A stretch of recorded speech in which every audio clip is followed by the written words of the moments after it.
This presentation depicts scenes of intense violence and mythological warfare from the ancient world.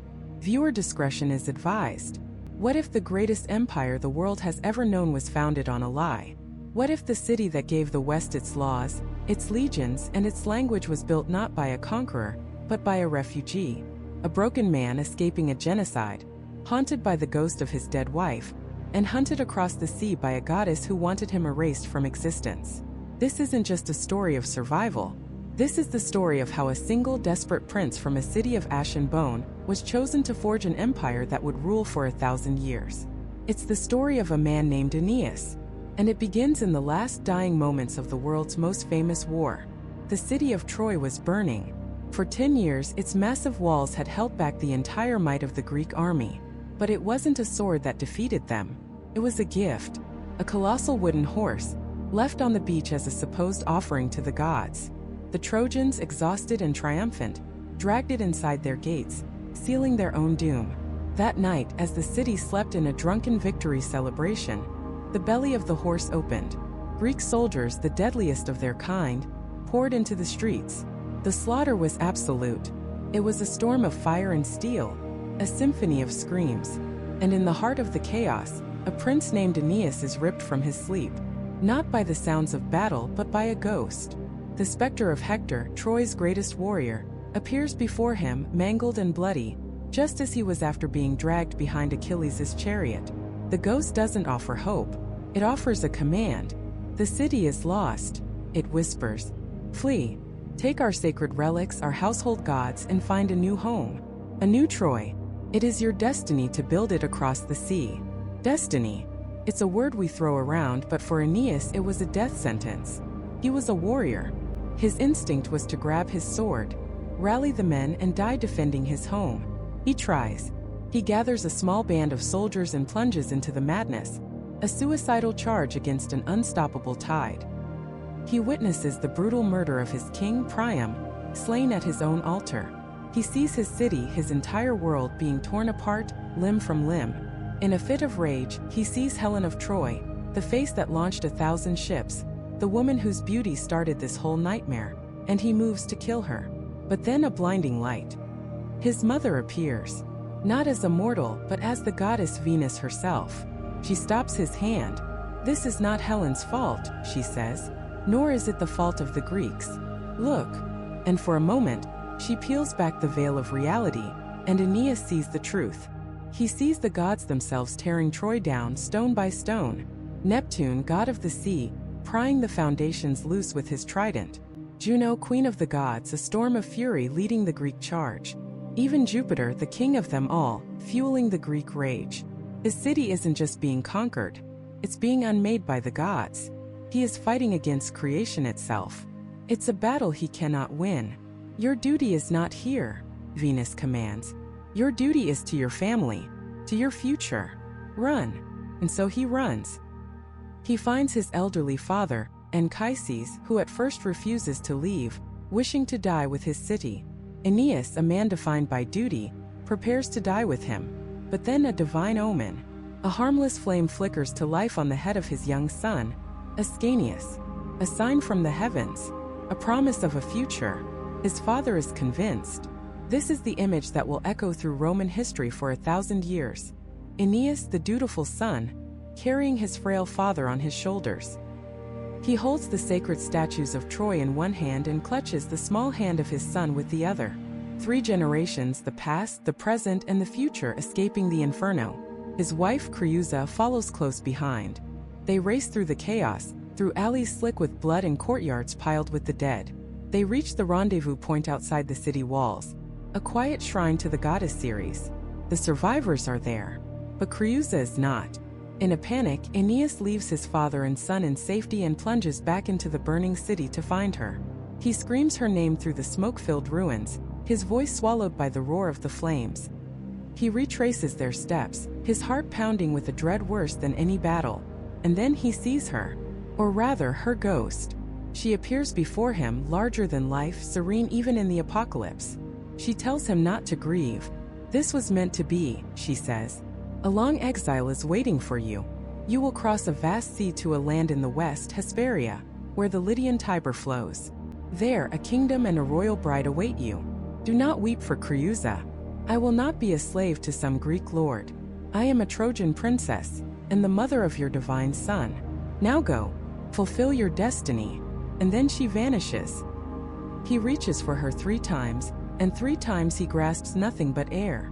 Aeneas stumbles back out of the ruins of his life, a widower, a refugee, a failed defender of his homeland.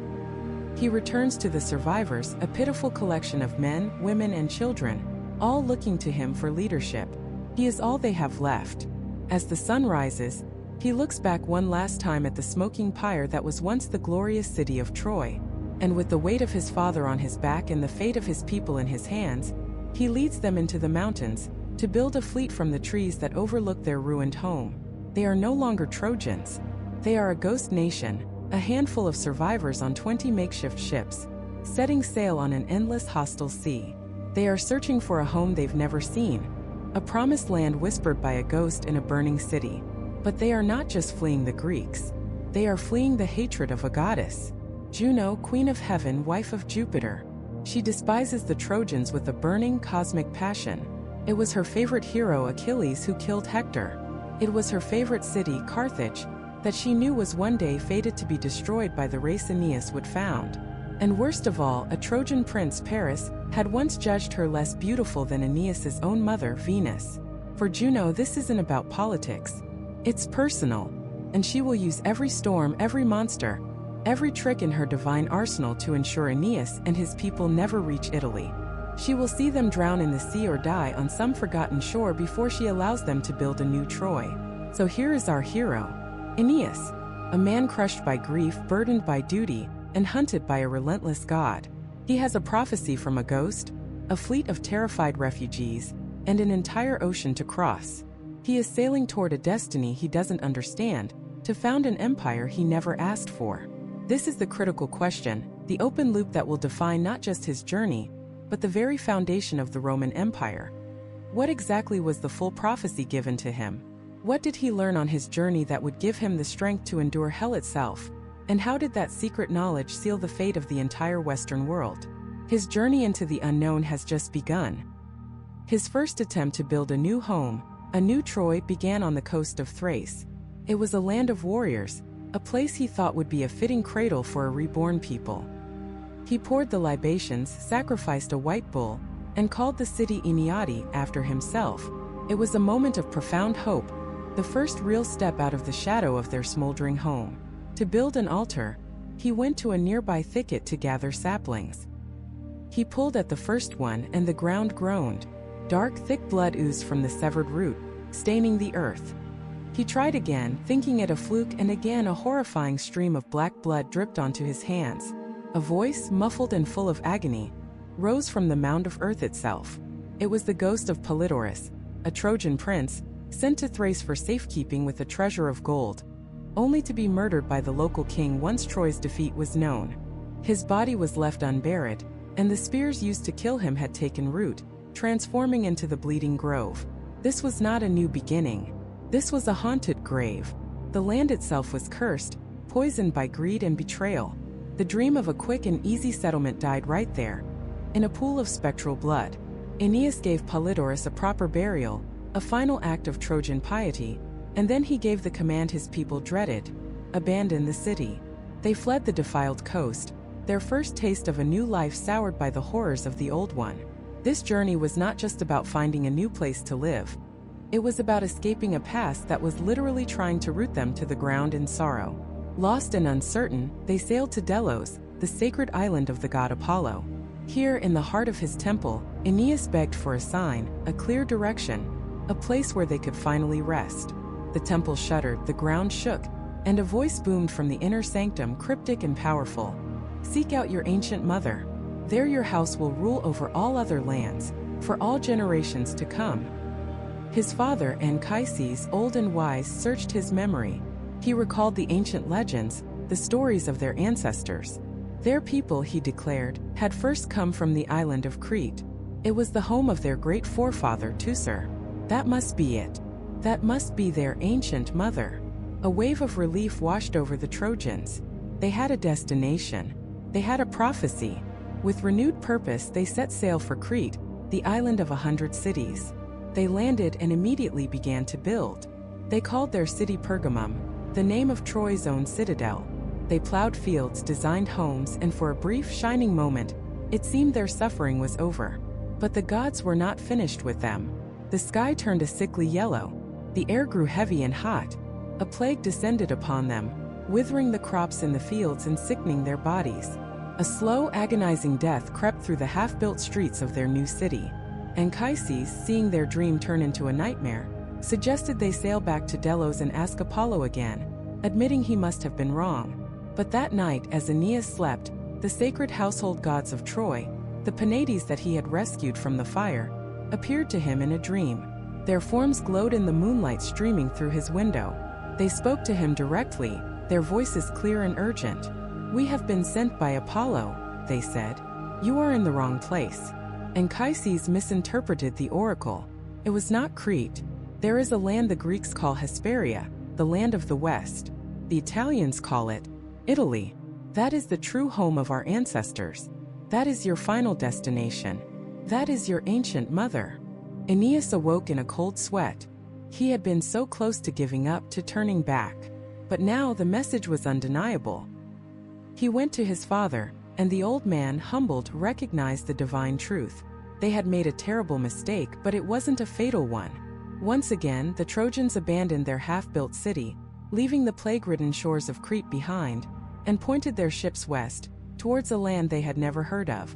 Their journey was immediately met by a storm that blew them off course for 3 days, lost in a black fog. When the skies finally cleared, they found themselves near a group of islands called the Strophades. They were lush, green, and filled with livestock. Starving, the men went ashore and prepared a feast. But as they sat down to eat, a shadow fell over them. A horrifying shrieking filled the air as a flock of creatures descended from the sky. The Harpies, vile birds with the faces of starving women, long, filthy talons, and an insatiable hunger. They snatched the food, fouled the tables with their droppings, and filled the air with a stench of death. The Trojans drew their swords, but the creatures' feathers were like armor, their attacks too swift. They retreated to a hidden cove and tried again, but the Harpies found them. Finally, their queen, a harpy named Seleno, perched on a high cliff and screeched down at them, not an attack but a prophecy, a curse. "You are sailing to Italy," she shrieked, "and you will get there. But you will not be granted your city until a dire famine, a punishment for this slaughter, forces you to gnaw and devour your very tables." A chilling fear gripped the men. What did it mean? How could a people eat their own tables? It was a prophecy of ultimate desperation, of a hunger so profound it defied reason. Shaken and disgusted, they fled the island of the Harpies, the foul curse ringing in their ears. They sailed on, deliberately passing Ithaca, the home of their hated enemy, Odysseus.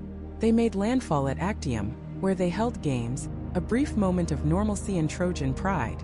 But their most profound discovery was yet to come. They sailed to Buthrotum, and there they found the impossible, a miniature Troy. The ruler of this land was Helenus, one of King Priam's sons, a fellow Trojan survivor, and his wife, Andromache, the widow of the great Hector.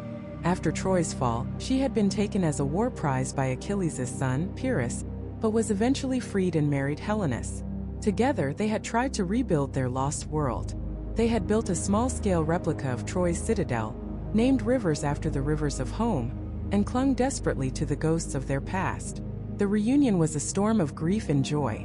Andromache, seeing Aeneas and his son Ascanius, who was so like her own murdered child, wept for everything she had lost. But their miniature Troy, this monument to memory, was also a warning. It was a beautiful, heartbreaking dead end. It was a city built to look backward, not forward.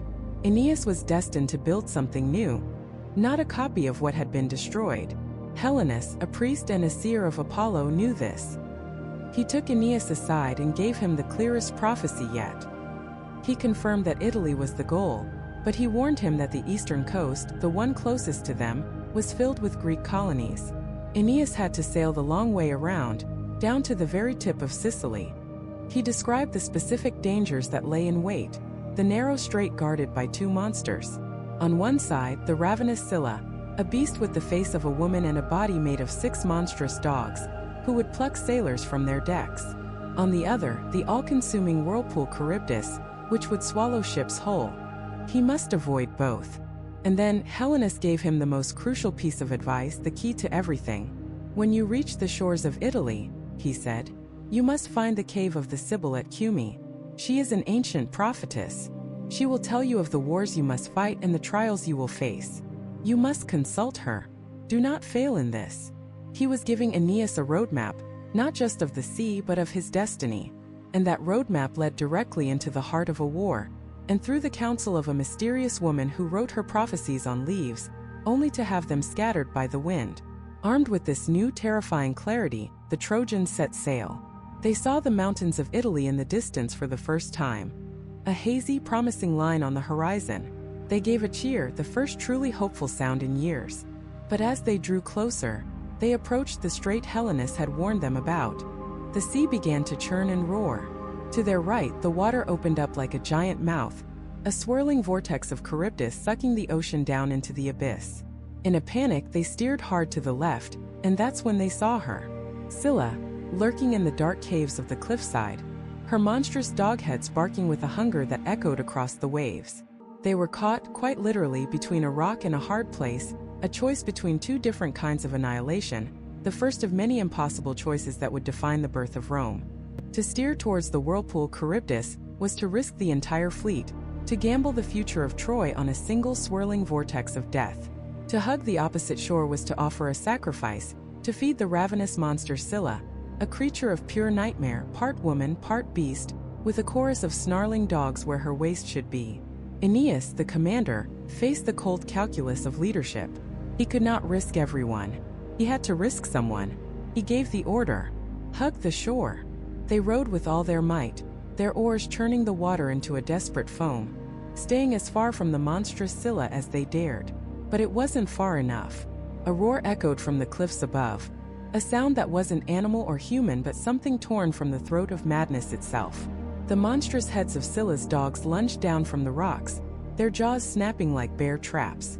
Men screamed as they were plucked from the decks of their ships, lifted into the air, their bodies thrashed against the stone walls of the cavern before being devoured.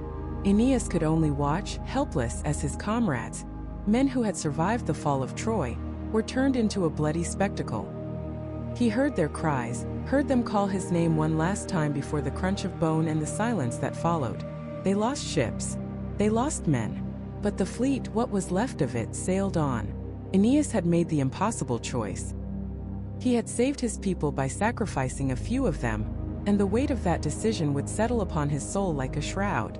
Battered and grieving, they limped towards the nearest land, the coast of Sicily, a place dominated by the great, smoking peak of Mount Etna. They beached their ships, exhausted, seeking only a moment of peace. But this land was not peaceful. It was unnaturally quiet, holding its breath. As they scouted the terrain, a figure burst from the woods. He was a shocking sight, a man reduced to a primal state, emaciated, his clothes in tatters, his beard long and matted. He ran towards them, not with aggression, but with sheer animal terror in his eyes, and fell to his knees before Aeneas, begging. He was a Greek. His name was Aeneid, and he was one of Odysseus's men, left behind years ago in the mad dash to escape this very island. He told them a story that chilled their Trojan blood, a story of how his crew had taken shelter in a vast cave, only to find it was the home of a monster, a Cyclops, Polyphemus.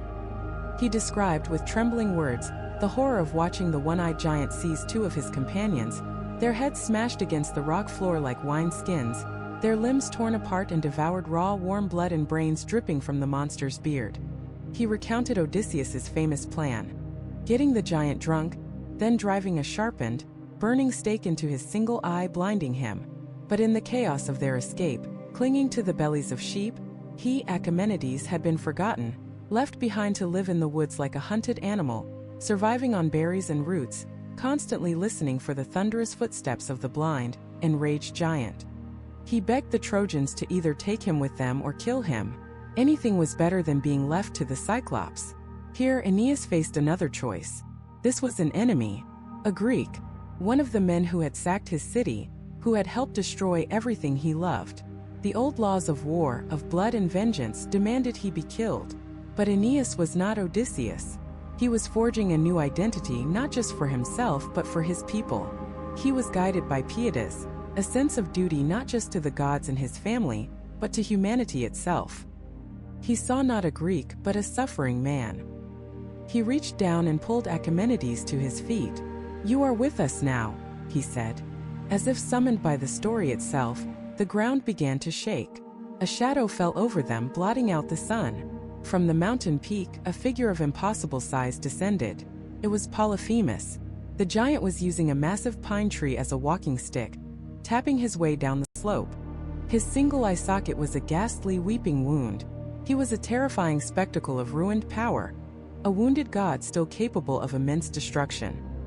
He waded into the sea to wash his weeping eye, and his roars of pain shook the very coastline. There was no time to think. The Trojans scrambled back to their ships, Achaemenides with them. They cut the mooring ropes, rowing in a silent, frantic panic. But the Cyclops heard them. The splash of their oars was a beacon in his world of darkness. He plunged into the water after them, his massive hands grasping, churning the sea into a frenzy. He was too slow, but his bellow of rage summoned his brothers. From all over the island, other Cyclopes, 100 strong, came to the shoreline, standing like a forest of terrible, one-eyed monsters, roaring their frustration at the escaping ships. The Trojans didn't look back. They rowed until their muscles screamed, putting the island of monsters behind them, a chilling reminder that the world was still filled with the savage remnants of a bygone age. They sailed on, escaping one horror only to find another waiting. The journey had been long, brutal, and relentless, and it had taken its greatest toll on the oldest among them. Anchises, Aeneas's father, his guide, his living connection to the past, was fading. For months at sea, he had been the voice of wisdom, the keeper of their history, the man who interpreted the omens and steered his son's spirit when it faltered. But the strain was too much. In the Sicilian port of Drepanum, surrounded by his son and his loyal people, the great Anchises breathed his last. This was a blow more devastating than any storm or monster. For Aeneas, his father was more than family. He was Troy itself. He was the anchor of his identity. With Anchises gone, Aeneas was no longer the son following a patriarch. He was now the patriarch. The full weight of his people's destiny, which he had shared with his father, now settled squarely and solely upon his shoulders. He buried his father with all the honors a Trojan prince deserved, the funeral games a somber echo of a life and a city that were now gone forever. A profound sense of loneliness enveloped him. He was truly adrift, the last link to his old life severed. With heavy hearts, they once again took to the sea, aiming for the Italian mainland. But the gods were not done with them.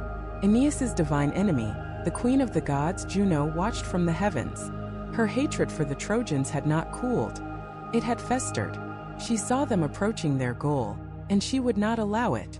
She flew to Aeolus, the keeper of the winds, and offered him a bribe he couldn't refuse, a beautiful nymph for his wife, if he would unleash his prisoners.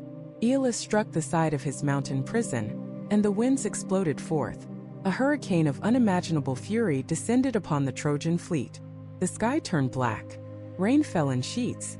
Waves rose up like mountains, their crests reaching for the dark clouds. Oars were snapped like twigs, sails were ripped to shreds. Men were washed overboard, their cries swallowed by the screaming gale. Ships were smashed against each other, their timbers groaning and splintering. Aeneas watched his fleet, the last remnant of Troy, being annihilated before his eyes. His own ship was battered, taking on water, the mast cracking. In that moment, staring into the abyss of the storm, he cried out in despair, wishing he had died a hero's death beneath the walls of Troy, rather than this anonymous watery grave. His prayer was not answered. The storm raged on, scattering his ships across the churning sea. When the fury finally subsided, Aeneas found his vessel driven towards an unfamiliar shore. He managed to guide the crippled ship into a sheltered cove, surrounded by cliffs and deep woods. He staggered onto the beach, soaked and exhausted, and looked out at the sea. Of his 20 ships, he could see only 7. He didn't know where he was. He didn't know who had survived. He had escaped the ruins of his home, faced down monsters, and buried his father, only to be shipwrecked, broken, and lost in a strange, unknown land on the coast of Africa, at the doorstep of the rising city of Carthage. He and his trusted friend Aeneas set out to explore this new world, cloaked in a thick mist conjured by his mother, the goddess Venus, to keep them safe from harm. As they ventured through a dark forest, a figure appeared before them. It was a young woman, dressed like a Spartan huntress, with a bow slung over her shoulder. But this was no mortal girl. It was Venus herself in disguise, come to guide her suffering son. Unaware of her true identity, Aeneas asked the huntress where they were. She told them they had landed on the shores of Libya, in the kingdom of Carthage, a new city being built by refugees from Tyre, a great Phoenician city to the east. Their leader, she explained, was a queen named Dido. And then Venus told them a story of betrayal, murder, and escape that mirrored Aeneas's own. Dido had been married to a man named Sychaeus, the richest man in Tyre. But Dido's own brother, the cruel king Pygmalion, consumed by greed, murdered Sychaeus in secret and hid the crime. For a long time Dido was deceived, but one night, the ghost of her unburied husband appeared to her in a dream. He revealed the bloody altar where he had been slain, exposed the king's treachery, and urged her to flee. He also told her where to find a hidden cache of ancient treasure, gold and silver, to fund her escape. Shaken but resolute, Dido gathered followers who despised the tyrant king, loaded the treasure onto ships, and set sail into the unknown, a queen without a kingdom, leading her people to a new home. They landed here, on the coast of Africa, and founded the city of Carthage. With this knowledge, Aeneas felt a flicker of hope. Here was a leader who understood loss, who had been exiled, who had built a new life from the ashes of an old one. Perhaps here they would find sanctuary. Venus then vanished, her divine nature revealed in her final steps, and left Aeneas and Aeneas to continue towards the city, still shrouded in their protective mist. When they reached the crest of a hill overlooking Carthage, they stopped, breathless. Below them was not a refugee camp, but a city humming with life and ambition. They saw workers raising walls, building a citadel, laying out streets. Some were digging out a harbor, others were laying the foundations for a great theater. They moved with purpose and order, like a colony of bees in early summer, each with a task, all working for the common good. For Aeneas, who had just lost his own great city, the sight was a painful marvel. "Oh, fortunate you," he whispered, "whose walls are already rising." Drawn by the sounds of construction, they made their way to the center of the city, to a magnificent temple being built in honor of Juno. And it was there that Aeneas's fragile hope was nearly shattered. Carved into the bronze doors of the temple were vivid, heartbreaking scenes from the Trojan War. He saw the Greek armies, the battle for Troy's walls. He saw the body of his friend, Hector, being dragged behind Achilles' chariot. He saw himself fighting in the thick of the battle.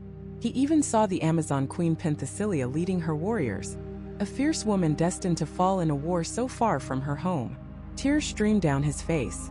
He and Aeneas stood there, Aeneas tracing the images of his dead friends, reliving the agony of his city's fall. "Even here," he said to his friend, "our suffering is known. Even here there are tears for our history." The art on this temple, in a land he'd never heard of, told him that his pain was real, that it was seen, that it had a place in the story of the world.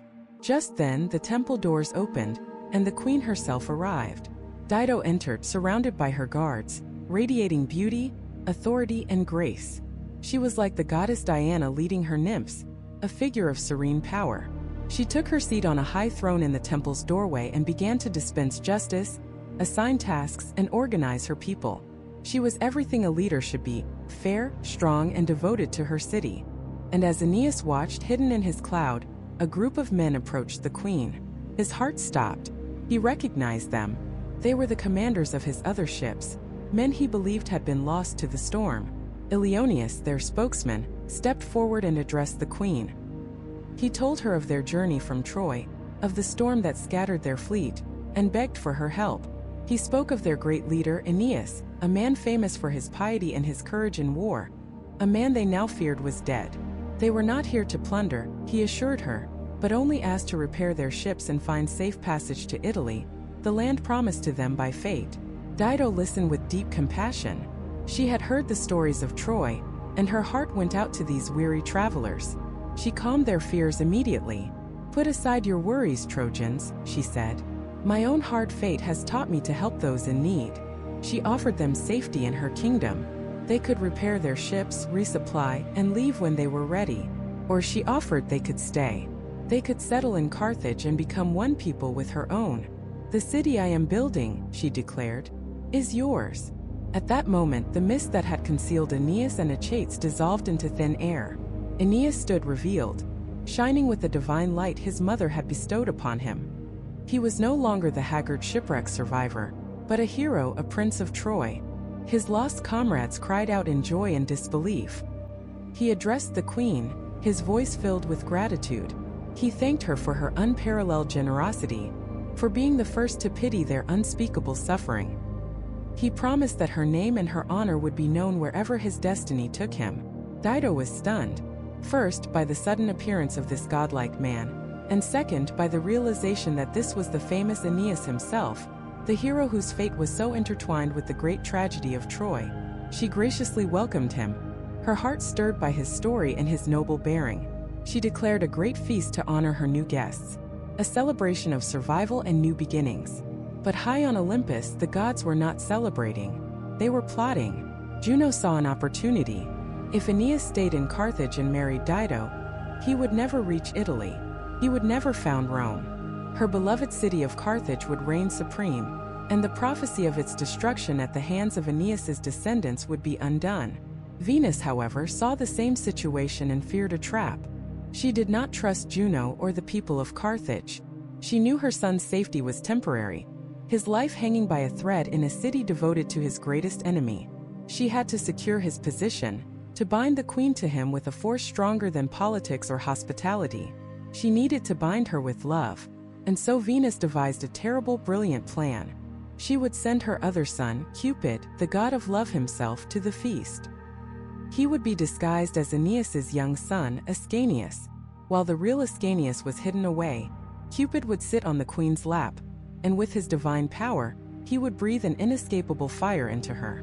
He would erase the memory of her beloved, deceased husband Sychaeus, to whom she had sworn eternal fidelity, and replace that devotion with a mad, all-consuming passion for Aeneas. That night, the palace gleamed with splendor. The Trojans feasted at tables laden with food, drinking wine from golden cups. Queen Dido, in all her regal beauty, moved among them, and when Aeneas brought his son to present to her, she was enchanted. She took the boy, the god of desire in disguise, into her arms, holding him close. Cupid began his deadly work. Little by little, he began to erase Sychaeus from her heart. He breathed his poison, the sweet venom of love, into her veins. He fanned the dying embers of her heart into a raging inferno.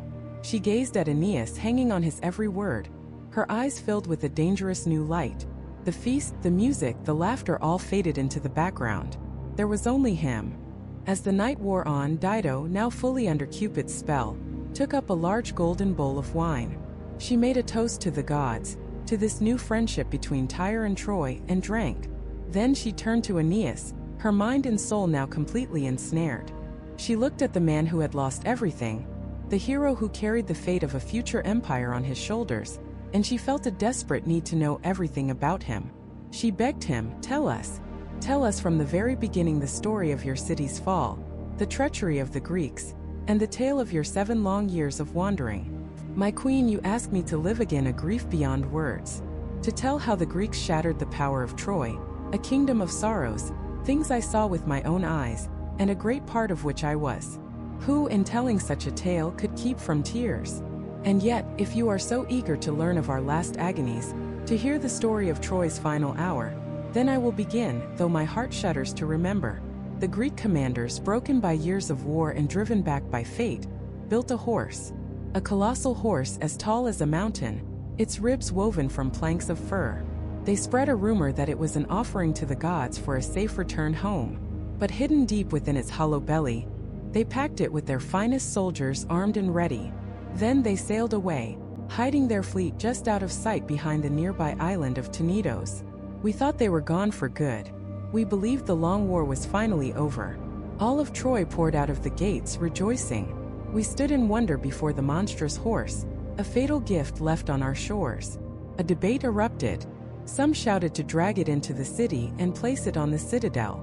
Others, more cautious, warned it was a Greek trick and demanded we burn it or push it into the sea. It was then that Laocoon, a priest of Neptune, came running down from the fortress crying out, "Have you lost your minds? Do you truly believe the enemy has sailed away? Do you think any gift from the Greeks is free of deception? I fear the Greeks, even when they bear gifts." With all his strength, he hurled a great spear into the horse's side. The belly shuddered, and a hollow groan echoed from within. If the gods had not willed our doom, he would have convinced us to rip open that wooden womb, and Troy would still be standing today. But our fate was sealed. Just then, shepherds dragged a young Greek captive before our king. The man, a cunning actor named Sinon, had given himself up on purpose. He stood there, trembling, and spun a masterful tale of lies. He claimed he was a fugitive, that he had escaped the cruel Ulysses who wanted to sacrifice him to the gods to ensure a favorable wind for the Greek fleet. He wept, he pleaded, and we, foolishly, took pity on him. We asked him about the horse. Sinon, his deception now in full motion, declared it was an offering to the goddess Minerva, built to an immense size on purpose. He said the Greeks knew that if we Trojans were to damage it, we would bring Minerva's wrath upon ourselves. But he claimed if we were to bring it inside our city walls, the favor of the goddess would pass to us, and we would become masters of all of Greece. We were convinced. We were on the verge of believing his every word. And then came a sign, a terrible omen that shattered our last shred of doubt. As Laocoon was preparing a sacrifice to Neptune, two giant sea serpents slithered from the sea, their blood-red crests rising above the waves. They made a straight line for the shore, their eyes burning like fire. We watched in horror as they seized Laocoon's two young sons, wrapping their small bodies in their coils, biting into their flesh. Laocoon, screaming, ran to help them, but the serpents ensnared him too, their massive bodies circling his waist and neck twice over, their heads towering above his. He died in agony, his cries echoing across the beach. Then the serpent slithered away, disappearing into Minerva's shrine. We saw it as divine punishment. Laocoon had desecrated the sacred horse with his spear, and the gods had struck him down. All doubt vanished. We breached our own walls, the very walls that had held the Greeks at bay for 10 years, and on rollers with ropes and songs of celebration, we pulled our own destruction into the heart of our city. We decorated our temples with festive garlands. We rejoiced. For times the horse stalled at the threshold of the gate, the clash of armor echoing from within its belly. But we were deaf to it, blind to our own doom. Night fell. The city, drunk on victory and wine, slept. And from the hidden fleet, the Greek ships returned under the silent moon. Sinon, our trusted guest, crept to the horse and unbolted the locks. The wooden belly swung open and out poured the Greek heroes, sliding down a rope into the city they could never conquer by force. They killed the sentries, opened the gates, and a flood of Greek soldiers swarmed into the sleeping streets. It was in that darkest hour that the ghost of Hector, our greatest champion, appeared to me in a dream. He was not the glorious Hector of the battlefield, but as he was on the day Achilles dragged his body behind his chariot, covered in dust and blood, his feet swollen and pierced. He wept and said to me, "Flee, son of the goddess, and save yourself from these flames. The enemy holds the walls. Troy is falling from its high peak. You have given enough to your country and your king. If Troy could be saved by any right hand, it would have been saved by mine. Troy entrusts to you her sacred relics and her household gods. Take them as companions of your destiny, and seek for them a great city, which you will establish after you have wandered over the sea." I awoke with a start. The sounds of battle filled the air. Shouts, the blare of trumpets, the roar of fire. I looked out from the roof of my father's house and saw Troy consumed by a sea of flames. It was like a field of corn set ablaze by a raging wind. My first instinct was rage. A glorious death in battle seemed the only honorable path. I grabbed my weapons and rallied a small band of Trojans, our hearts filled with a desperate fury. We were wolves in a dark fog, driven by madness, fighting not for victory, but for a beautiful death. We fought through the streets, a whirlwind of slaughter, but for every Greek we cut down, 10 more took his place. We made our way to the palace of King Priam, the heart of the battle. The Greeks were swarming the gates, using their shields to form a tortoise shell against the arrows raining down from above. They were climbing ladders, reaching for the roof, their left hands holding shields for cover, their right hands grasping the battlements. Inside it was chaos. The screams of women echoed through the halls. I saw old King Priam, a man who had once ruled all of Asia, putting on the armor his aged body could no longer support, ready to die fighting. He was cornered at his own family altar by Pyrrhus, the brutal and arrogant son of Achilles. Pyrrhus dragged the trembling old king through a pool of his own son's blood, grabbed his hair with one hand, and with the other plunged his sword deep into his side. That was the end of Priam, a king without a kingdom, a head without a body, lying nameless on the shore. Seeing the death of my king, I was suddenly seized by a vision of my own father, my wife Creusa, and my young son Aeneas. I looked around and realized I was alone. My men were all gone, dead, or had thrown themselves from the rooftops in despair. It was then I saw her, Helen, the cause of it all, hiding in a temple, fearing the wrath of both Trojans and Greeks. A fire of vengeance ignited within me. I would kill her. I would punish the woman who brought my city to ruin. But as I drew my sword, my mother, the goddess Venus, appeared before me, shining in a pure light. She grabbed my hand and stopped me. "My son," she said, "what is this madness? Why this rage? Look not at Helen nor blame Paris. It is the gods, the pitiless gods, who are overturning Troy." She tore the veil from my eyes, and for a moment I saw the truth. I saw Neptune, trident in hand, tearing the walls from their foundations. I saw Juno, fiercest of all, calling her Greek allies from the gates. I saw Pallas Athena, cloaked in storm and brandishing her spear. I even saw Jupiter himself, urging on the gods of destruction. "Flee, my son," she commanded. "I will be with you and set you safely at your father's door." She vanished. I saw the terrible forms of the gods, enemies of Troy, and I knew our city was lost. I went to my father Anchises and begged him to flee with me to the mountains. But he refused. He was too old. He wanted to die here in his home. He told me to go, to save myself and my son. I wept, I pleaded, but he would not move. I strapped on my armor again, ready to run back into the fight and die. What choice did I have? But then a gentle flame, a soft light, suddenly licked at the hair of my son, Aeneas. It played around his head but did not burn him. We were terrified, but my father, his eyes raised to the heavens, saw it as a sign. He prayed to Jupiter for another. And in that instant a clap of thunder echoed on the left, and a star fell from the sky, blazing a trail of light toward the mountains. My father was convinced. "I will not delay," he said. "I will follow where the gods lead." There was no more time. I lifted my father onto my shoulders. I took my son's hand in mine. My wife Creusa was to follow behind us at a distance. I told them of a meeting place, an old temple outside the city.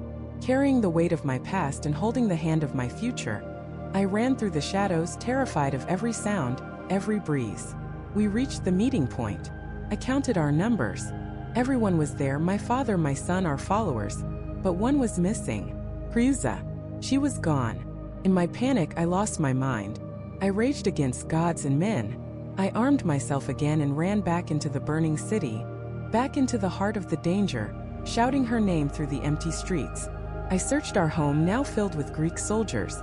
I retraced our steps through the darkness. Finally, her phantom, her sorrowful ghost, appeared before me. She was larger than the woman I had known in life. She spoke to me, calming my wild grief. "My sweet husband, why do you indulge in this mad sorrow?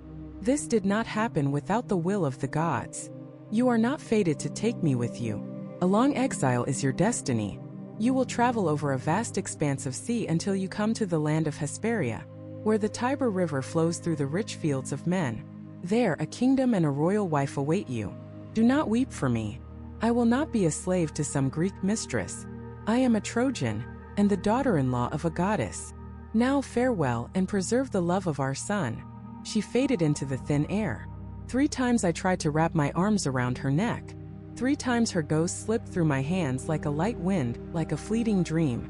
And so, with the morning star rising over the mountains, I returned to my father and my son. I had lost my wife, my home, my city. All that was left was a new band of exiles, ready to follow me wherever I would lead them, into a future I could not yet see. We built a fleet in the shadow of Mount Ida, felling ancient pines in the very forests of the goddess Cybele. All through that first summer, the sound of saws and hammers filled the air, a desperate music of new beginnings.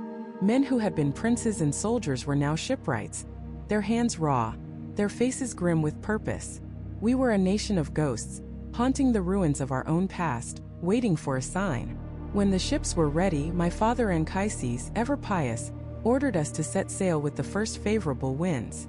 I looked back one last time at the Trojan shore, a smudge of smoke and memory on the horizon. My heart ached with a grief so profound it felt like a physical wound. With tears streaming down my face, I left the shores of my homeland, an exile driven by the fates. Our first landing was in Thrace, a land once allied with Troy. We began to mark out the foundations of a new city, which I named Aeneid after myself. To consecrate the spot, I went to pull up some saplings from a nearby mound to wreathe our new altars. The first sapling I tugged from the earth bled. Thick black blood oozed from the torn root. I froze, a cold dread seeping into my bones. I tried another and another. Each one bled the same dark gore. I prayed to the nymphs and the god of war, and then with all my strength, I tore at a larger shoot. From deep within the mound a voice groaned, a sound of unimaginable agony. "Aeneas," it whispered, "why do you tear at my wretched body? This is no tree. You are violating the tomb of Polydorus." It was the voice of a son of Priam, sent to Thrace for safekeeping with a treasure of Trojan gold. The Thracian king, seeing Troy fall, had murdered the boy for the gold and buried him here, his body pierced by the very spears that had now grown into this bleeding grove. A shadow fell over our new city. This land was cursed, polluted by a kinsman's blood. We held a funeral for the spirit of Polydorus, and then with heavy hearts we abandoned that shore. The fates had made it clear. This was not our home. We sailed south to the sacred island of Delos, birthplace of Apollo. There, in his ancient temple, I prayed for guidance. "Grant us a home, O god of the sun," I begged. "Give us walls that will last, a new lineage. Where do you command us to go?" The temple trembled. The sacred laurels shook. A voice boomed from the inner sanctum, deep and mysterious. "Seek out your ancient mother. There, the house of Aeneas shall rule over all lands, and his children's children, for all generations to come." My father Anchises, wise in the lore of our ancestors, pondered the oracle's words. He declared that our ancient mother must be the island of Crete, from where our great ancestor Teucer had first sailed to Troy. A wave of celebration swept through my men. Crete, 100 great cities, a land of legend. We sacrificed to the gods and set our course, believing our wanderings were nearly at an end. We landed on Crete and began to build again. I named this city Pergamia, a new Pergamum, a new Troy. We tilled the fields, we assigned homes, we wrote laws. For a moment it felt right. But then a sickness fell upon us. A wasting plague, born of the corrupted air, began to wither our bodies. It attacked our crops, turning the harvest to dust. The sun baked the fields into a barren wasteland. Death was everywhere. My men were losing hope, and so was I. One night, as I lay in a fitful sleep, the sacred images of Troy's household gods, the Penates which I had carried from the flames, appeared before me in a dream, bathed in the bright light of the full moon shining through my window. They were not angry, but their faces were stern. "What Apollo would have told you here, he tells you through us," they said. "You must leave Crete. This is not the land the fates have assigned you. There is a place the Greeks call Hesperia, the western land, an ancient country, powerful in arms and rich in soil. The Italians live there now. It is the true home of our ancestor Dardanus. That is your ancient mother. From there will rise your new Troy, your eternal city." I woke in a cold sweat, the vision still burning in my mind. I rushed to my father and told him everything. He remembered the old stories then, how our people had a dual ancestry, one from Teucer in Crete, but the other more ancient from Dardanus in Italy. He admitted his error. We had misread the signs. With renewed purpose, we abandoned our second failed city and set sail once more, this time for the west, for Italy. But the journey was a trial of its own. A storm, black and furious, blew us off course for 3 days and 3 nights. We were lost on the wine-dark sea, until on the 4th day we sighted land. It was the Strophades Islands, home of the Harpies, foul creatures with the faces of women and the bodies of birds, their claws sharp as razors, their hunger insatiable. We saw fat cattle and goats grazing, and starving we made a feast. But as we began to eat, a dreadful shrieking filled the air. The harpies descended from the mountains like a storm, snatching our food, befouling everything with their filth. The stench was unbearable. We tried again in a hidden cove, but again they came. I ordered my men to draw their swords. We fought the disgusting birds, but our blades couldn't harm their feathered bodies. Then Selene, their queen, perched on a high cliff and shrieked a terrifying prophecy. "You wage war on us for your stolen cattle," she screamed. "Listen well, Trojans. You will reach Italy, but you will not be granted your city until a dreadful hunger, a punishment for this slaughter, forces you to gnaw and devour your very tables." My men's blood ran cold. How could we eat our own tables? It was an omen of an impossible, agonizing starvation. Shaken, we fled that cursed island, praying the gods would avert such a fate. We sailed north past Ithaca, the home of our enemy Odysseus, and made landfall in Epirus. And there we found the impossible. In a city called Buthrotum we found Helenus, another of Priam's sons, ruling as king. And his queen was Andromache, the widow of my cousin, the great Hector. They had survived. They had built a new life, a miniature Troy, complete with a river they called the Xanthus and a gate modeled on the Scaean gate. Seeing Andromache making offerings at a cenotaph, an empty tomb for her murdered husband Hector, broke my heart anew. We wept together, sharing the stories of our survival, two broken pieces of a shattered world. Their little Troy was a comfort, a sad echo of home, but it was also a trap. It was a city built on memory looking backward. My destiny I knew lay forward. Helenus, a priest of Apollo, was gifted with prophecy. He gave me a roadmap for the future. He warned me that the eastern coast of Italy was filled with hostile Greek colonies. I must sail the long way around, down to the very tip of Sicily. He told me of the twin horrors that guarded the strait between Sicily and the mainland. Scylla, the six-headed monster who plucks sailors from their decks, and Charybdis, the whirlpool that swallows ships whole. Better to sail the long way around Sicily, he warned, than to face that horror. Most importantly, he told me that when I reached Italy, I must seek out the prophetess Sibyl in her cave at Cumae. She would reveal the future of my people. Following his advice, we rounded Sicily. We heard the terrifying roar of Charybdis and saw the spray from her vortex. We steered well clear, our hearts pounding.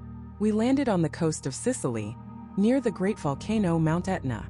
As we rested, a figure emerged from the woods, a man wild, emaciated, dressed in rags.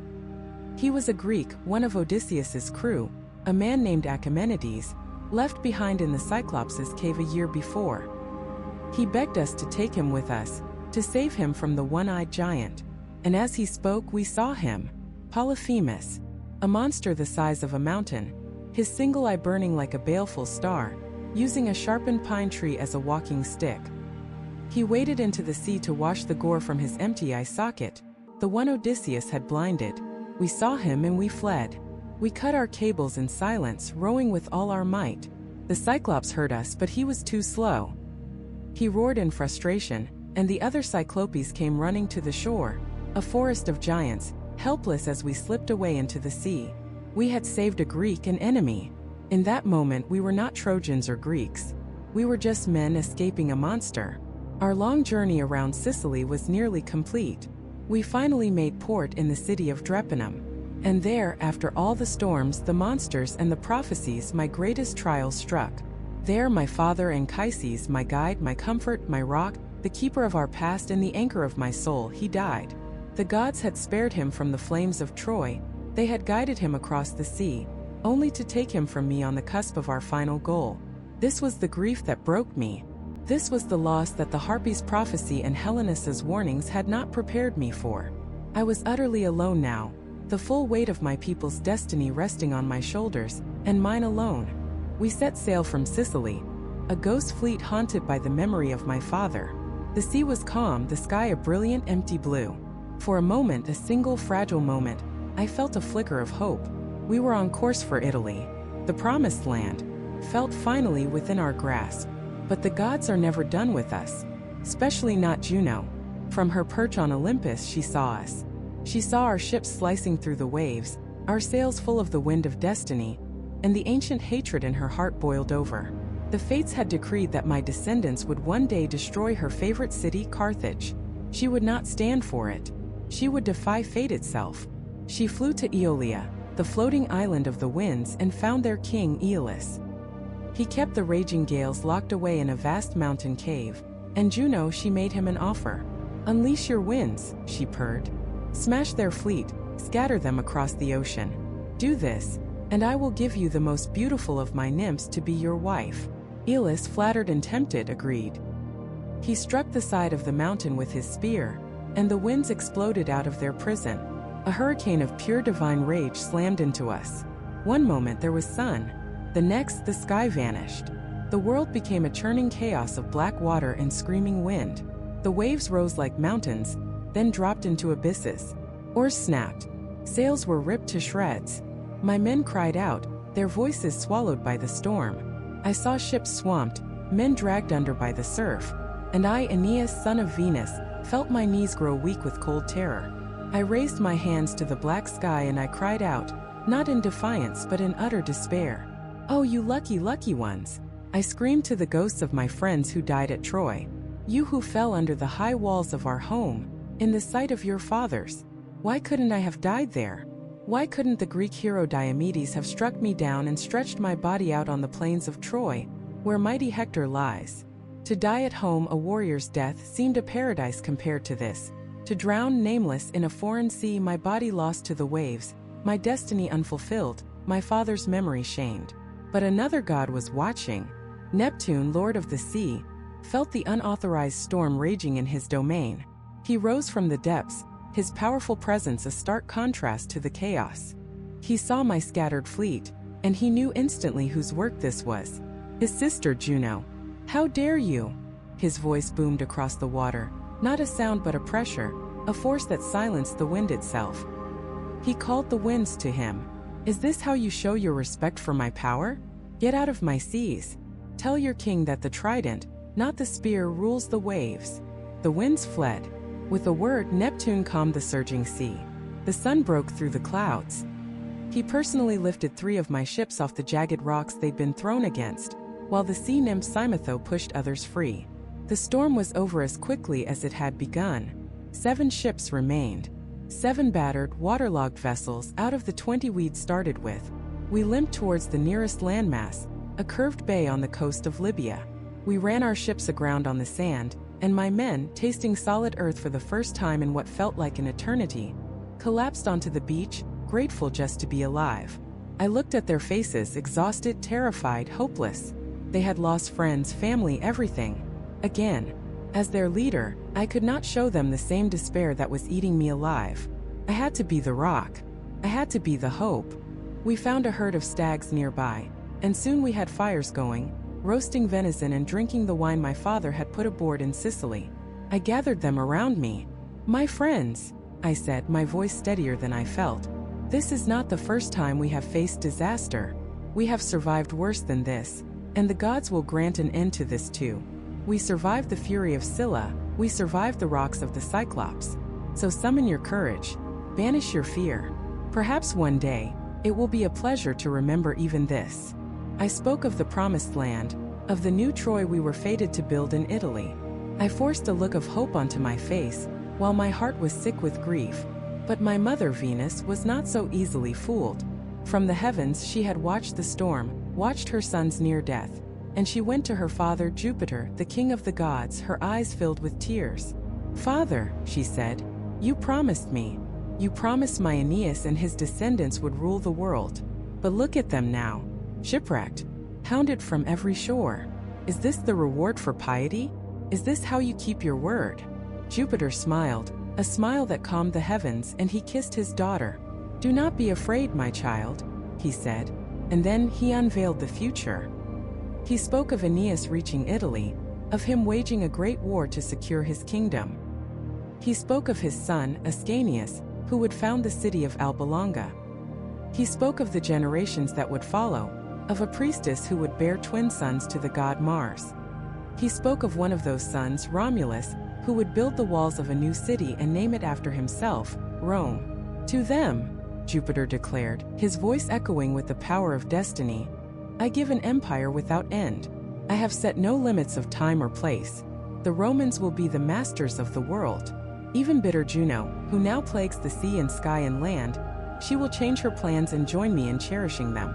A time will come when the house of Troy will rule over Greece itself. From this noble line will be born a Trojan Caesar, Julius, whose empire will be bounded by the ocean, his fame by the stars. It was the ultimate promise, the reason for all our suffering. Our pain was not random. It was the birth pang of the greatest empire the world would ever know. Back on the shores of Libya, I knew nothing of this. I only knew I had to scout this new land. Taking only my most trusted friend, Aeneas, I ventured into the woods. As we walked, a figure emerged from the trees, a young woman dressed as a Spartan huntress with a bow on her back. It was my mother Venus in disguise. She asked if we had seen one of her companions. We said no, and I asked her who she was, what land this was. "You are in the kingdom of Carthage," she replied, "a city founded by Phoenicians who fled the city of Tyre." And then she told us a story of a queen named Dido. Dido had been married to a man named Sychaeus, the richest man in Tyre. But Dido's own brother, the wicked king Pygmalion, murdered Sychaeus in secret for his gold. For a long time Dido knew nothing, until the ghost of her unburied husband came to her in a dream. He showed her the altar where he was killed, revealed his brother's crime, and told her to flee, showing her where a great treasure was hidden to fund her journey. Terrified, Dido gathered those who hated the tyrant king, loaded the treasure onto ships, and fled across the sea. They landed here on this coast. She bought as much land as could be covered by a single bull's hide. Then with cunning, she had the hide cut into the thinnest possible strips and laid them end to end, encircling a massive hill upon which she was now building her great city, Carthage. After telling us this, my mother revealed that our other ships were safe, their crews alive. And then, before I could ask more, she turned to leave, and for a fleeting moment, her divine radiance shone through. "Mother!" cried out. "Why do you always mock your son with these disguises?" But she was gone, leaving only the scent of ambrosia in the air. She had, however, wrapped Aeneas and me in a cloud of mist, making us invisible. We walked on and soon came to the crest of a hill overlooking the city. It was a marvel, a bustling, thriving metropolis rising from the wilderness. We saw men building walls, raising a citadel, laying out streets. It was a vision of everything we had lost, and everything we hoped to build. In the center of the city was a grove, and in that grove, a magnificent temple dedicated to Juno. My heart sank. Here in this new land, my enemy was the chief goddess. But as we drew closer, I saw something that stopped me in my tracks. Carved into the bronze doors, depicted in a series of stunning murals, was the Trojan War. There it was, our entire history, our glory and our pain laid out for all to see. I saw the Greek armies and I saw Priam. I saw Achilles raging in his tent. I saw the battle for Hector's body. I saw my own face, there among the warriors fighting in the thick of it all. I stood there, invisible, and I wept. The tears streamed down my face. "Look, Aeneas," I whispered. "Look, our fame has reached this far shore. Even here virtue has its reward. Even here there are tears for things and mortality touches the heart. We are safe." It was a strange comfort. Our suffering had meaning. Our story was being told. As I traced the images of my fallen friends with my finger, lost in a sea of memory, the great temple doors swung open, and through them, surrounded by her guards, radiating beauty and authority, walked the queen, Dido. She was like Diana, the goddess of the hunt, leading her followers through the mountains, a quiver on her shoulder, taller and more majestic than any mortal woman. She moved with an effortless grace, dispensing justice, assigning tasks, and bringing order to her new and thriving city. I watched from within my shroud of mist, my heart pounding in my chest. And then I saw them. It couldn't be. Aeneas, Sergestus, the brave Cloanthus, and others, the very men I had seen swallowed by the waves, the very captains I had mourned on the lonely shore. They were alive. They were walking towards the queen's throne. My friend Aeneas and I were frozen, caught between shock, joy, and a desperate desire to rush out and embrace them. But we held back, cloaked in our divine invisibility, waiting to see what fate had in store. Their leader, a man of great presence named Iliad, stepped forward and spoke, his voice calm but filled with the weight of our shared suffering. He told the queen who they were, Trojans, survivors of a storm of unimaginable fury, washed up on her shores. He was careful, precise. "We have not come to raid your homes," he declared, "or to carry off loot to our ships. We are not pirates. That violence is not in our hearts." He spoke of a land to the west, a land the Greeks called Hesperia, but which the natives now called Italy. It was our promised land, the destination ordained for us by the gods. He told her of our king Aeneas. He spoke of my name with a reverence that made my throat tighten. He spoke of my justice, my piety, my skill in battle, and then he spoke of me as if I were dead, lost to the sea, a memory.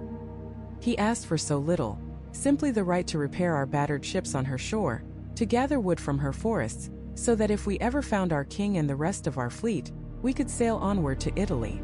But if not, he said, if our great leader was truly gone and our hope for a future in Italy was extinguished, then at least they could sail back to Sicily, from where we had just come, to the lands of King Acestes, a friendly ally. The other Trojans murmured their assent. The entire hall was silent, waiting for the queen's reply. Dido listened, her gaze fixed on Ilioneus. When he finished, she lowered her eyes for a moment before speaking, her voice clear and powerful. She told them to cast aside their fears. She knew of Troy, of the legendary war, of the heroes who fought and fell. Who has not heard of the race of Aeneas? She asked. Who does not know of Troy's courage and its suffering? Her fame, she said, had reached this distant corner of the world, this city being built under a new sun. She understood their plight. Her own people, the Tyrians, were newcomers here, building a kingdom from scratch, surrounded by hostile tribes. She knew what it was to be a refugee, to fight for survival. And then she made an offer that stunned me into silence. "Your ships will be safe," she promised. "I will give you supplies and send you on your way. Or," she added, her voice softening, "would you rather settle here with me? This city I am building, it is yours. Draw your ships up on the beach. Trojan and Tyrian, I will treat you with no distinction." She looked at them, a genuine warmth in her eyes. "And I wish your king were here," she said. "I will send my most trusted men along the coast to search every corner of this land. Perhaps he has been shipwrecked in some forest or town." The generosity was overwhelming. It was more than we could have ever dared to hope for. I could no longer restrain myself. I turned to Achates, my voice a whisper. "We have to show ourselves." Every fear was gone, replaced by a wave of gratitude so powerful it felt like a physical force. And in that moment, the mist that had concealed us parted. It vanished into thin air. And there I stood, in the center of the great hall, the light of the chamber catching my face. But it wasn't just me. My mother, Venus, in that instant, had breathed her own divinity upon me. My face and shoulders were like a god's, my hair radiant, my eyes filled with a bright, youthful fire. I was like a statue of polished ivory, or silver set in gold. I was revealed. Everyone gasped. The queen, my lost comrades, her Tyrian court, they all stared. I stepped forward, my voice ringing with an emotion I couldn't contain. "I am here," I said. "The man you seek, Aeneas of Troy, saved from the Libyan waves." I turned to Dido, my heart overflowing. "O Queen," I began, "you are the only one who has pitied the unspeakable suffering of Troy.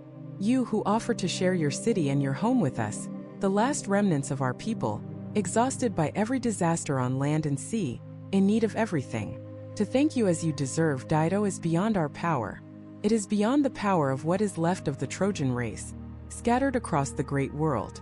May the gods," I said, my voice thick with feeling, "if there are any gods who look upon the good, if there is any justice in this universe, may they give you the reward you are due." I looked into her eyes, and I saw not just a queen but a savior. "As long as the rivers run to the sea," I swore, "as long as the shadows of mountains sweep across the valleys, as long as the sky feeds the stars, your honor, your name, and your praises will remain, whatever lands may call to me." With that, I reached out to my friend Ilioneus, then to the others, embracing the men I thought I had lost forever. The hall erupted in joyous reunion. Dido was speechless at first, stunned by my sudden appearance and the story of my survival. She was gracious, regal. She welcomed me personally, her eyes studying me with a deep and unnerving curiosity. "Son of a goddess," she said, her voice a marvel of control. "What fate has hunted you through so many dangers? What force has brought you to this savage coast?" And then she invited us all to a magnificent feast in the royal palace. She declared a public holiday, ordering sacrifices at the temples and sending 100 bulls, 100 lambs, and 100 ewes to my men still waiting at the ships, a gesture of immense generosity. The palace was a spectacle of wealth and power, hung with purple tapestries and set with tables of solid silver and gold. As the servants prepared the banquet, my mind turned, as it always did, to my son. A father's love is a powerful, anxious thing. I sent Achates racing back to the ships with a single command: bring Aeneas. Bring my boy to the city. My world revolved around him. And I told Achates to also bring gifts for the queen, treasures we had saved from the ashes of Troy, a gown stiff with figures of gold, and a veil trimmed with yellow acanthus flowers, once worn by Helen of Argos herself when she sailed for Troy in her forbidden marriage, a scepter once carried by Priam's eldest daughter, a pearl necklace, and a double coronet of jewels and gold. But high above, in her celestial home, my mother Venus was watching, and she was not at ease. She trusted neither this city nor its people. She knew Carthage was the favorite city of Juno, her eternal rival. Juno's bitterness was a poison that could seep into any situation, and the thought of it terrified her. What if Juno turned this kind queen against me? What if this welcome was just a prelude to betrayal? She would not leave my safety to chance. She had a plan, a terrible, brilliant, and cruel plan. She summoned her other son, my half-brother, Cupid, the god of love, the one who could tame even the mighty Jupiter with his arrows. She explained her fears, her voice urgent. "My son," she said, "I need your power. Your brother Aeneas is being held in Carthage by this Tyrian queen, and I fear what Juno's hospitality might become. I am going to lull his son, my dear grandson Aeneas, into a deep sleep and hide him away on one of my sacred mountains, so he cannot be used in any plot. And you," she commanded Cupid, "you will take on his face, his form, for one night. You will go to the feast as the royal boy. When the queen in her delight takes you onto her lap, when she hugs you and kisses you, you will breathe a secret fire into her. You will poison her with a love she cannot escape. You will make her fall madly and irrevocably in love with Aeneas." Cupid, the winged god, obeyed his mother. He shed his wings and gleefully took on the walk and the look of my son, Aeneas. Meanwhile, Venus swept down to the Trojan camp. She found the real Aeneas, and with a divine touch, she lifted him into her arms, breathing a gentle slumber over him. She carried him to her sacred groves on the island of Cyprus, where soft marjoram flowers cradled him in their sweet-scented embrace. And so the stage was set. As the feast began, as the wine flowed and the music played, the false Aeneas, the god of desire in the guise of an innocent child, walked into the great hall, holding Achates' hand, carrying the priceless gifts. He was on a divine mission, not to build an empire but to destroy a heart.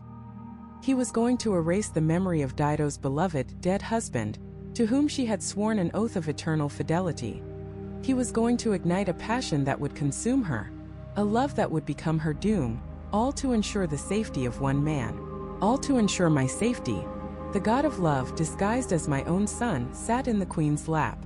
And as the great banquet hall echoed with laughter and music, as golden lamps hung from the ceilings and torches drove the shadows from the night, a subtle divine poison began its work. He pressed his face to hers, a child's innocent embrace, and with every breath he breathed out the memory of her long-dead husband Sychaeus. With every touch he breathed in a new fire, a madness that would take root in the very marrow of her bones. I saw none of this. I saw only a gracious queen, captivated by our tale of suffering.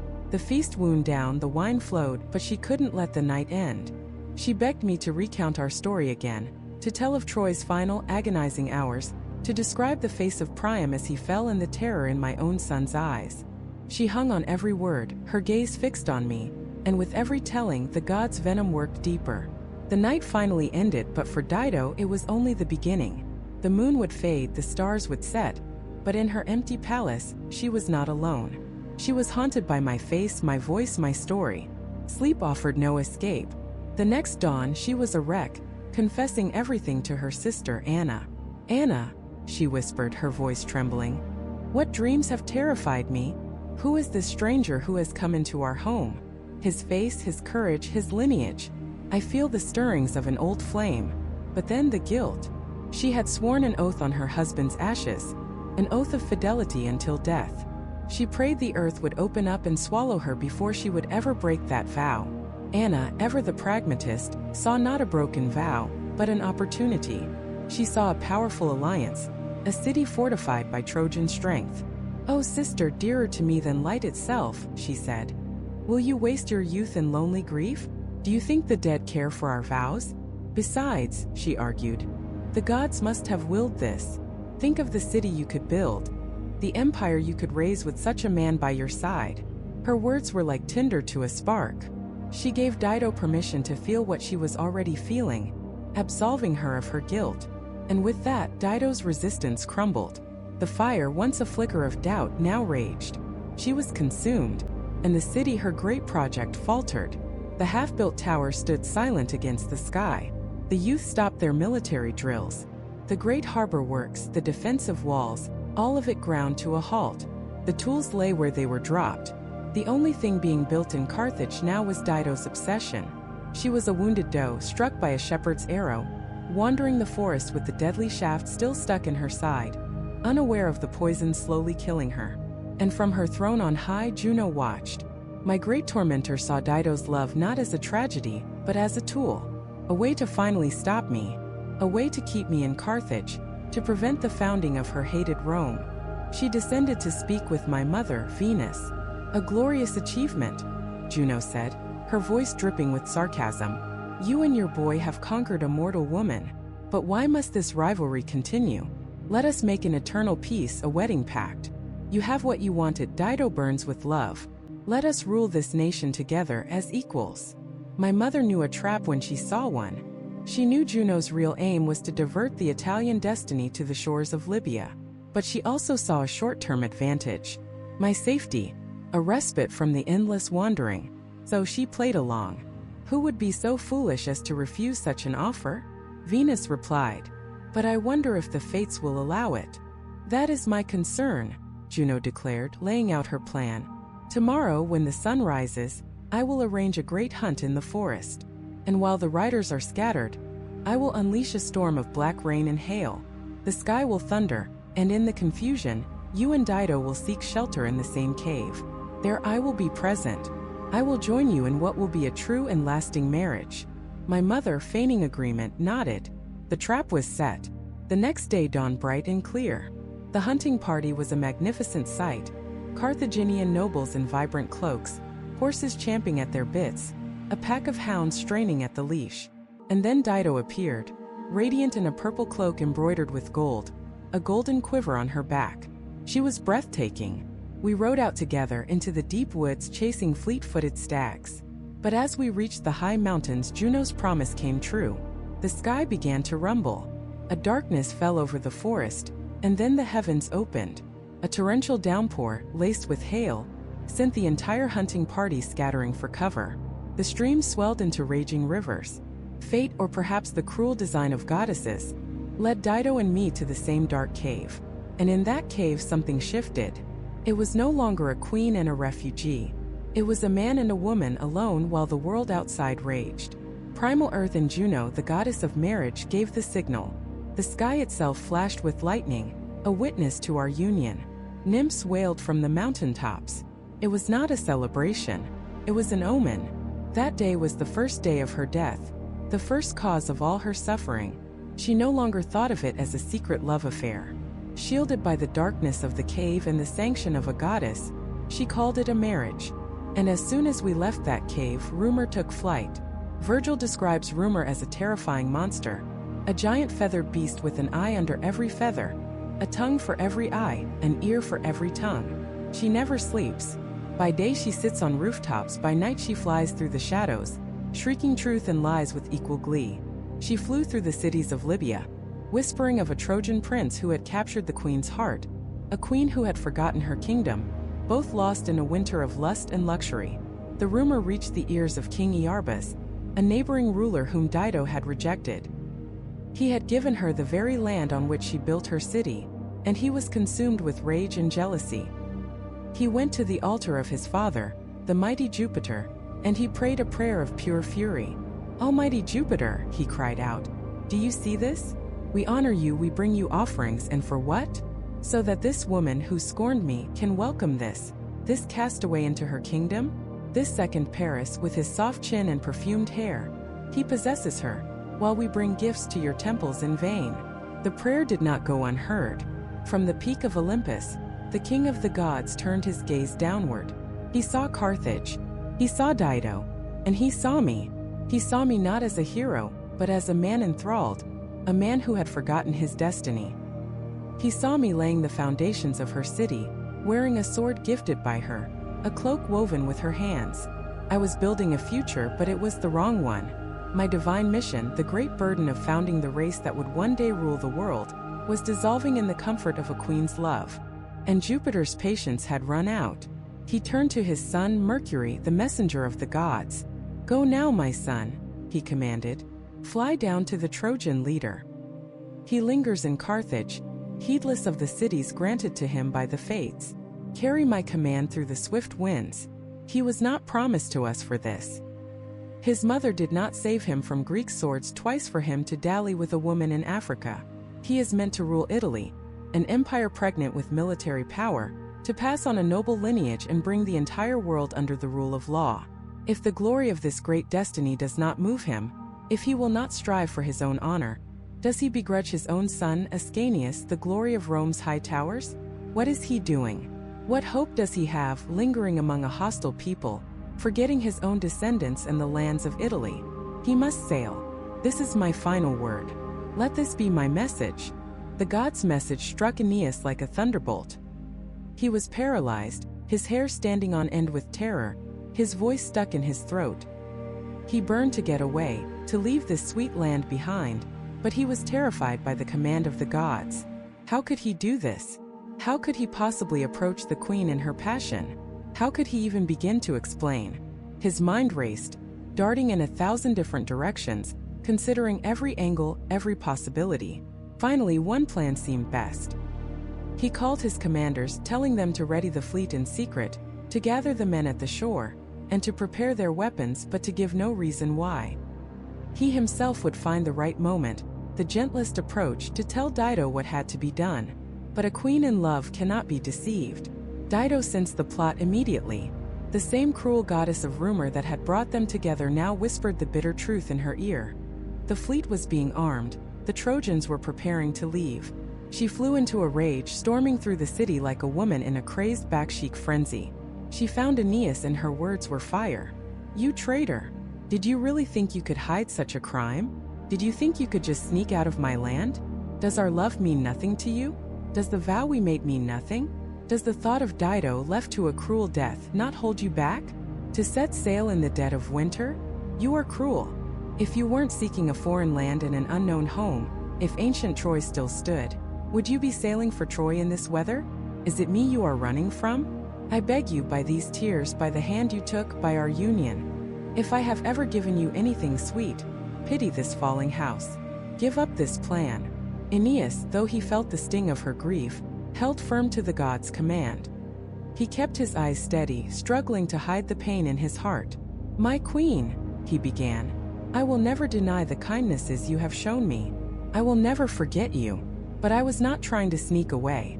I never offered you marriage or entered into that contract. If the fates had allowed me to live my life on my own terms, I would have rebuilt the city of Troy. But now, it is Italy that Apollo commands me to seek. Italy is my love, Italy is my country. You have your great city of Carthage. Why do you begrudge us Trojans a new home in Italy? Every night, the ghost of my father Anchises warns me in my dreams. I see my son Aeneas, and the injustice I do to him, cheating him of his kingdom. Just now, the messenger of the gods himself came down from heaven and brought me Jupiter's command. I saw him with my own eyes. So please stop torturing yourself and stop torturing me with these complaints. I do not go to Italy of my own free will." His words were like poison to her. She stared at him, her eyes blazing with fury and contempt. "No goddess was your mother," she spat. "No Trojan king was your father. You were born of the hard rocks of the Caucasus, and nursed by Hyrcanian tigers. A traitor. He shows no emotion. He didn't shed a single tear. Go on then. Chase your Italy on the winds, seek your kingdom across the waves. But I hope, if there is any justice in heaven, that you will be wrecked upon the rocks, crying out my name. I will follow you not in body but as a black fire, a ghost, and when cold death has taken me, my specter will haunt you everywhere. You will pay for this, you villain." She turned and fled, fainting into the arms of her servants who carried her back to her marble chamber. Aeneas, loyal and dutiful, longed to soothe her, to speak words that would ease her pain, but he returned to his ships, obeying the divine will. The Trojans swarmed the beaches, preparing the fleet. You could see them everywhere, like ants raiding a hill of grain, their black column moving across the fields. From her high tower, Dido watched them go. The pain was a physical blow, a spike driven through her heart. She sent her sister Anna to beg Aeneas one last time not to stay, but just to wait for better winds, for a less brutal departure.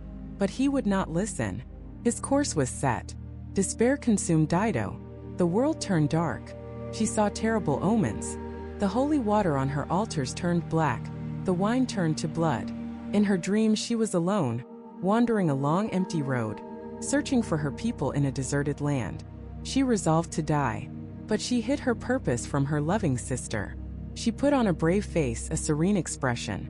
"Anna," she said, "I have found a way to either bring him back to me, or to free me from my love for him." She instructed Anna to build a great pyre in the courtyard, and to place upon it the clothes and the sword Aeneas had left behind, all the relics of their love. It was a rite, she claimed, to burn away her memories. Anna, suspecting nothing, did as she was told. That night, as the pyre was built, Dido could not sleep. Her heart was a storm of grief and rage. What now? Should she follow him? Beg to be taken on his ships? No, they would scorn her. Should she go back to her old suitors? They would laugh at her. Death was the only way out. As dawn broke, Aeneas was asleep on his ship. The god Mercury appeared to him again in a dream. "Son of a goddess, how can you sleep at a time like this? Don't you see the danger? She is planning something terrible, resolved to die. Get away from here now while you can. I see the sea churning with ships, torches blazing. A woman is a fickle, changeable thing." Aeneas woke in a panic, cut the mooring ropes himself and yelled to his men, "To your oars! A god from heaven again commands us to flee. We obey." And they sailed away. From her watchtower, Dido saw the fleet, a line of dark specks on the horizon, their sails full. She beat her breast and tore her hair. "Will he go?" she cried. "Will a foreigner mock my kingdom? Will my people not take up arms, chase them from the city, tear their ships apart? What am I saying? It's too late. It is done." She looked at the rising sun and uttered a final terrible prayer. She called upon the gods of the underworld, on Hecate and the Furies. If that traitor must reach Italy, then let him be plagued by war. Let him be driven from his own lands, torn from his son's embrace. Let him beg for help and see his people die a shameful death. And when he has accepted a humiliating peace, let him not enjoy his kingdom or a long life, but let him fall before his time, and lie unburied on the sand. This is my prayer. And you, my Tyrians, my people, you must pursue his descendants with hatred for all time. Let there be no love and no treaties between our two peoples. Let an avenger arise from my bones to harry the sons of Troy with fire and sword, now and forever, whenever the strength is there. I pray, shore against shore, sea against sea, arms against arms. Let them fight, they and their children's children." She then climbed the high pyre. She saw the Trojan clothes, the bed they had shared. She wept for a moment, lost in memory. Then she took up the sword Aeneas had left her. "This gift," she said, "will give me peace." She fell upon the blade. Her servants shrieked, and the cry went through the city. It was as if Carthage itself, or ancient Tyre, were falling to an enemy, with flames rolling over the roofs of men and gods. Far out at sea, Aeneas looked back. He saw the glow of a massive fire lighting up the walls of Carthage. He didn't know what it was, but he knew the agony a woman feels when her great love is betrayed, and a dark premonition filled his heart. The journey was long and hard, but finally, the Trojans reached the shores of Italy. But their task was not over. Aeneas had to descend into the underworld, into the land of the dead, to speak with the spirit of his father Anchises. Guided by the prophetess, the Sibyl, he entered a dark cave, the gateway to Dis. He saw the horrors of the underworld. Monsters, shades of the dead, the river Acheron, and the grim ferryman Charon who would only carry those who had been properly buried. And then in the fields of mourning, where those who died for love wander, he saw her. He saw Dido.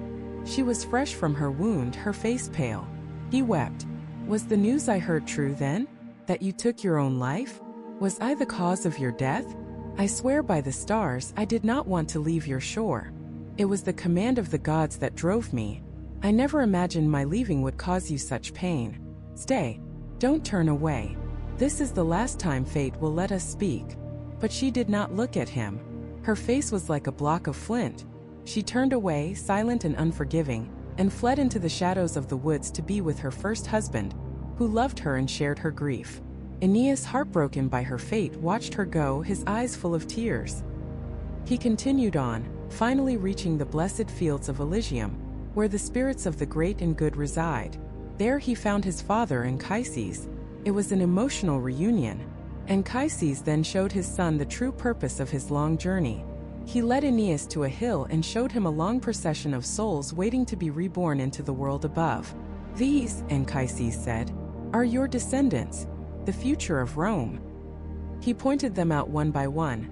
Romulus, the city's founder, the great kings, Brutus, who would establish the Republic, and on, a parade of heroes culminating in the great Augustus Caesar, who would bring about an age of gold. Anchises then explained the unique destiny of Rome. Others, he said, will cast breathing bronze with softer lines, they will draw living faces from marble, they will plead causes better, and they will map the heavens. But you, Roman, remember to rule the peoples with your power. These will be your arts, to impose the custom of peace, to spare the conquered, and to crush the proud in war. Filled with this new understanding, this vision of the glorious future he was fighting for, Aeneas returned to the world of the living. But his destiny would not be won easily. The final books of the Aeneid describe a brutal, terrible war in Italy. Aeneas and his Trojans fought against the Latin prince, Turnus, a fierce warrior to whom the princess Lavinia had been promised. The war cost many lives, including that of the young Pallas, a dear friend and ally to Aeneas. Finally, it all came down to a single duel. Aeneas against Turnus, for the hand of Lavinia and the future of Italy. They fought with all the fury of gods and heroes. Aeneas, stronger and favored by fate, struck Turnus down. The Latin prince, wounded and defeated, lay on the ground. He looked up at Aeneas. I have earned this, he said. I do not beg for my life.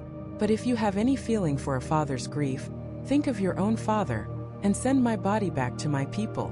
Aeneas hesitated. He saw his enemy, humbled, begging for mercy. The Roman duty, as his father had told him, was to spare the conquered. He began to lower his sword, but then his eyes fell on the belt Turnus was wearing. It was the belt of his young friend Pallas, stripped from his body as a spoil of war. The sight of it brought all the grief and rage flooding back. His face hardened. You, Aeneas roared, his voice terrible, dressed in the spoils of my friend? Should I let you go? It is Pallas who strikes this blow, Pallas who takes this sacrifice, Pallas who demands this punishment from your guilty blood. Burning with fury, he plunged his sword deep into Turnus's chest. The man's limbs went cold, and with a groan, his life fled resentful down to the shades. And there the epic ends. Not with a wedding, not with a celebration, but with a final brutal act of vengeance. Aeneas has won. He has secured the future of Rome. But he has done so at a terrible cost, not just to others but to himself. He has become the stoic, dutiful, and sometimes ruthless embodiment of an empire whose foundation, Virgil tells us, was built on tears, on loss, and on blood.